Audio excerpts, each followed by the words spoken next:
NIMS academy YouTube च्यानलमा फेरि पनि स्वागत गर्न चाहन्छु। यो भिडियोमा मलाई चाहिँ क्युबेसिकमा कसरी कुनै पनि 10 वटा नम्बरको सम निकाल्न सकिन्छ त्यो चाहिँ मैले यो भिडियोमा तपाईलाई जानकारी दिनको प्रयास गरेको छु। आशा छ यो भिडियोमा तपाईलाई कुनै उपयोगी हुन्छ होला र आउँदो दिनमा म नयाँ भिडियोहरु पनि तपाईहरुमाझ ल्याउने नै छु। सुरुमा चाहिँ हामीले चाहिँ यो ring to display the sum of any 10 numbers भन्ने यो दिएको छ हैन। यहाँ चाहिँ हामीले चाहिँ सुरुमा चाहिँ हामीले CLS स्क्रिन गर्नुपर्छ। त्यसपछि हामीले समलाई डिक्लेयर गरौँ। सम 0 हुन्छ सुरुमा, त्यही भएर sum equals to 0 for I equals to 1 to 10 10 वटा गर्नुपर्ने छ नि त, त्यही भएर 10 वटा 1 to 10 है, 1 to 10 यो आइसकेको छ। त्यसपछि नेक्स्ट I, किनभने हामीले I भन्ने भेरिएबल युज गरेको छौं। हामीले अरु कुनै भेरिएबल यहाँ I को साथै युज गर्यो भने त्यो हामीले लेख्नु पर्ने हुन्छ। अर्को नेक्स्ट यदि A लेखेको छ भने A गरेको छु, अहिले चाहिँ मैले I नै युज गरेको छु।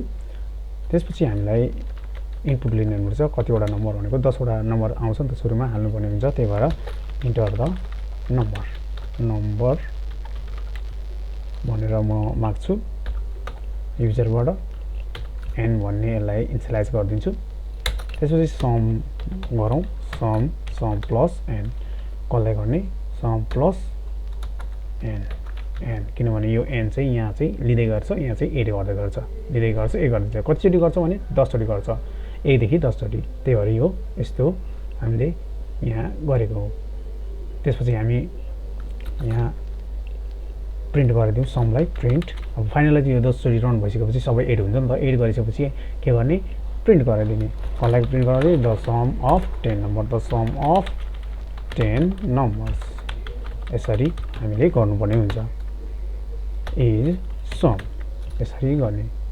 यसरी गरिसकेपछि हामीलाई इन्ट प्रोग्रामलाई इन्ट गरिदिने। यसरी गरिसकेपछि हामी fr थिचेर रन गर्छौं।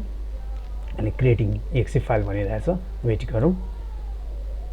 अनि हाम्रो प्रोग्राम यसरी रन हुन्छ र हामीले माग्छ कतिवटा नम्बर, 10 वटा, 1 2 3 4 5 6 7 8 9 र 10। यसरी हामीलाई 55 the sum of 10 number is 55। अरु कुनै नम्बरहरुलाई सोध्नुहुन्छ, फर एक्जाम्पल मैले चाहिँ 1 2 3 4 5 6 7 8 9 10 नै गरेको छु। यो भिडियो तपाईलाई कस्तो लाग्यो कृपया आफ्नो प्रतिक्रिया जनाउनु होला र यो च्यानलमा नयाँ हुनुहुन्छ भने निम्स एकाडेमी युट्युबलाई सब्स्क्राइब गरेर सपोर्ट गर्न चाहिँ नभुल्नु होला। आउँदो दिनमा अरु क्युबेसिक ट्युटोरियलको भिडियोहरु पनि ल्याउने नै छु। त्यतिन्जेलको लागि goodbye, have a good day.